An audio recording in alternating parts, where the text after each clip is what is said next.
There comes a point in every man's life when he must turn inward and speak, not to the world, not to the crowd, but to himself, to the man he used to be, and to the man he's still becoming.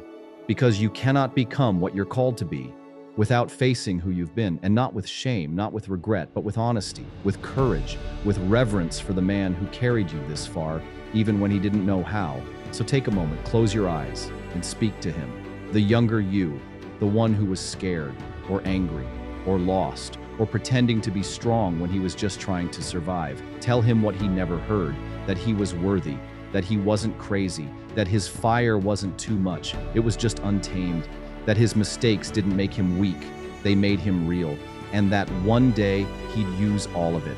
Every wound, every failure, every moment of silence where he didn't know what to say, he'd use it to build something solid, something strong, something unshakable. That's the truth he needed, and only you can give it to him now. Because that boy, that young man, he wasn't broken. He was just unfinished. And now, you finish what he started. Not with perfection, but with presence, with discipline, with the kind of grounded strength that says, I remember where I came from. I honor the man I was, and I refuse to stay there. Because that's how you lead yourself forward, not by denying the past, but by integrating it, by owning every chapter, yet not as a limitation, but as fuel. Because everything you've lived through has shaped you, but it does not define you. What defines you is how you respond to it now. And that response, it begins with another voice, the one you rarely slow down long enough to hear, the one coming from the man you're becoming. He's there, clear, calm, grounded. He doesn't yell, he waits. He speaks when you're ready to listen. And when you do, you hear him say things like, don't waste time proving. Don't trade your peace for applause. Don't carry what isn't yours to hold anymore. He speaks with the wisdom of experience, even though you're still earning it. Because deep down, you already know what you're capable of. You already know what kind of man you're meant to be.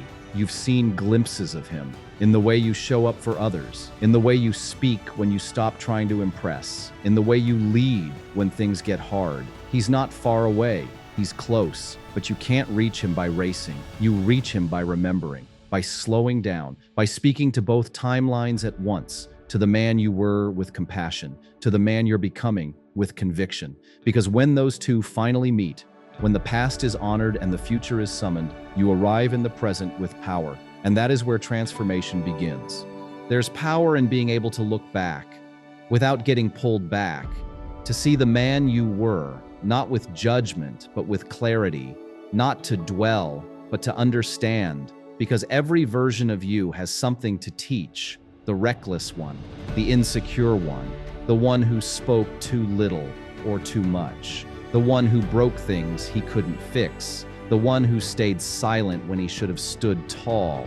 You could resent him, or you could thank him, because he's the one who kept walking. He's the one who chose to learn, to evolve, to endure, even when he didn't have the words or the tools or the map.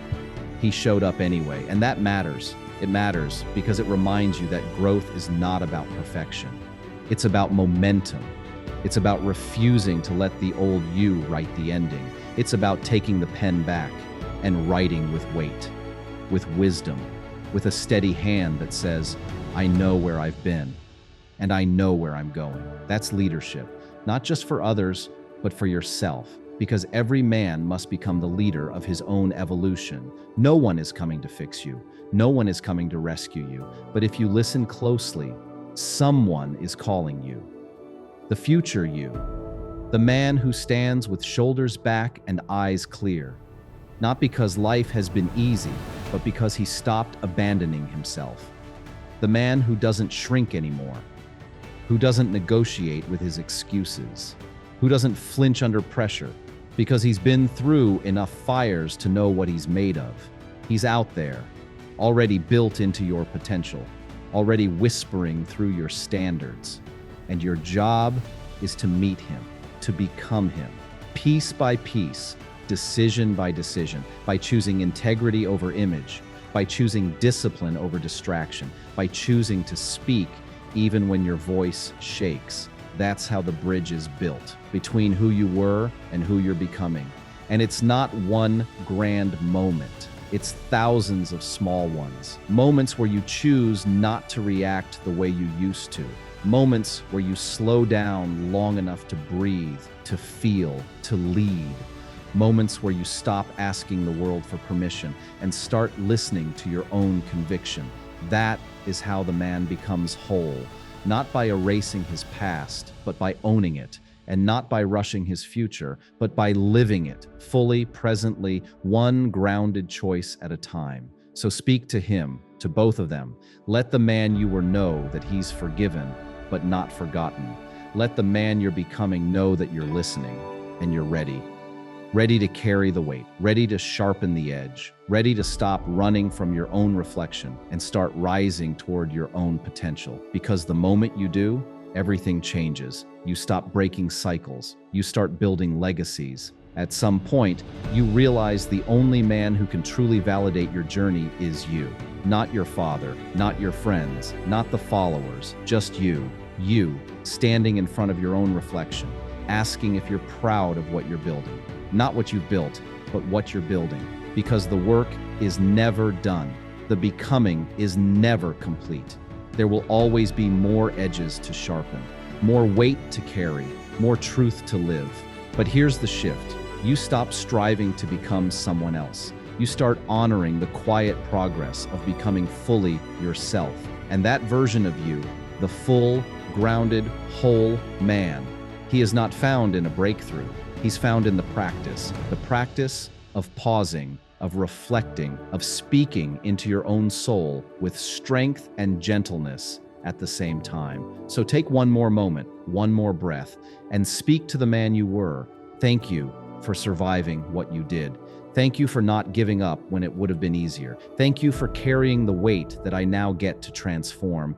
And then speak to the man you're becoming.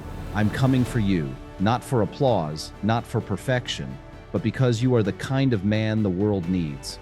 You are the kind of man I've always wanted to be. And every decision I make from this day forward is a step toward you. That's the shift, from surviving to building, from avoiding to owning, from reacting to responding. Because when you can look at both versions of yourself, past and future, with love and leadership, you become unstoppable. Not because you're finished, but because you're finally aligned, finally whole, finally walking as one man, built from the pieces of many. And that man, he doesn't look back with regret. He doesn't look forward with fear. He walks, head up, heart full, hands steady, toward a life built in truth. Not because it's easy, but because it's time. Time to speak life where there was silence. Time to build strength where there was shame. Time to become the man your past deserved and your future requires. That man is you. Now lead.